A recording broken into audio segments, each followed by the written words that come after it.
കമ്പനിയിൽ വർക്ക് ചെയ്ത സമയത്ത് ബാലൻസ് ഷീറ്റ് ഡെയിലി കാണാറുണ്ട്. പക്ഷേ ഇതിങ്ങനെ short time liability, short time fund, short time അതിൻ്റെ യൂസ്, അസറ്റിലെ യൂസ്, അങ്ങനെയൊന്നും നമ്മൾ ഒരിക്കലും നോക്കിയിട്ടില്ലായിരുന്നു.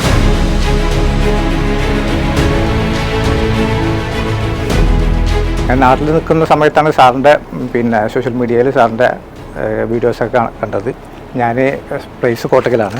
ഞാൻ ICMA ഇൻ്റർ പാസ്സായതാണ്. 8 വർഷം മലേഷ്യയിൽ വർക്ക് ചെയ്തിട്ടുണ്ടായിരുന്നു. പിന്നെ 1 വർഷം ദുബായിലും വർക്ക് ചെയ്ത്. അങ്ങനെ ടോട്ടൽ 9 ഇയർ അക്കൗണ്ട്സിൽ വർക്ക് ചെയ്തിട്ടുണ്ടായിരുന്നു അക്കൗണ്ടൻ്റായിട്ട്. മെയിനായിട്ടുള്ള വിഷൻ എന്താണെന്ന് വെച്ചാൽ ഒരു വെർച്വൽ CFO ഓഫീസറായിട്ട് വർക്ക് ചെയ്യുക എന്നുള്ളതാണ്. പിന്നെ കുറേ കാലമായിട്ട് വർക്ക് ചെയ്യുമ്പോൾ തന്നെ മൈൻഡിലുള്ള ഒരു ആഗ്രഹം എന്താണെന്ന് വെച്ചാൽ ഒരു സ്വന്തമായിട്ട് എന്തെങ്കിലും ബിസിനസ്സോ കാര്യങ്ങളോ ചെയ്യണം എന്നായിരുന്നു. ഇന്നത്തെ ക്ലാസ്സിനെ പറ്റി പറയുകയാണെങ്കിൽ മെയിനായിട്ട് എനിക്ക് ക്യാച്ച് ചെയ്ത് ബാലൻസ് ഷീറ്റ് റീഡിംഗ് ആണ്. കമ്പനിയിൽ വർക്ക് ചെയ്ത സമയത്ത് ബാലൻസ് ഷീറ്റ് ഡെയിലി കാണാറുണ്ട്. പക്ഷേ ഇതിങ്ങനെ short time liability, short time fund, short time അതിൻ്റെ യൂസ്, അസറ്റിലെ യൂസ്, അങ്ങനെയൊന്നും നമ്മൾ ഒരിക്കലും നോക്കിയിട്ടില്ലായിരുന്നു. ഞാൻ നാട്ടിൽ നിൽക്കുന്ന സമയത്താണ് സാറിൻ്റെ സോഷ്യൽ മീഡിയയിൽ സാറിൻ്റെ വീഡിയോസൊക്കെ കണ്ടത്.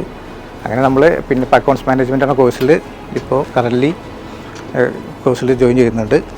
എൻ്റെ പേര് അബ്ദുറഹ്മാൻ എന്നാണ്. ഞാൻ സൗദിയിൽ ഒരു കമ്പനിയിലാണ് വർക്ക് ചെയ്തത്. അക്കൗണ്ട്സ് ഡിപ്പാർട്ട്മെൻറ്റിലായിരുന്നു. ആദ്യം ഞാൻ സെയിൽസ് ഡിപ്പാർട്ട്മെൻറ്റിലായിരുന്നു. അവിടുന്ന് ഡിവൈഡായി അക്കൗണ്ട്സ് ഡിപ്പാർട്ട്മെൻറ്റിൽ പോകുമ്പോൾ എനിക്ക് അക്കൗണ്ട്സിനെ കുറിച്ച് യാതൊന്നും അറിയില്ലായിരുന്നു.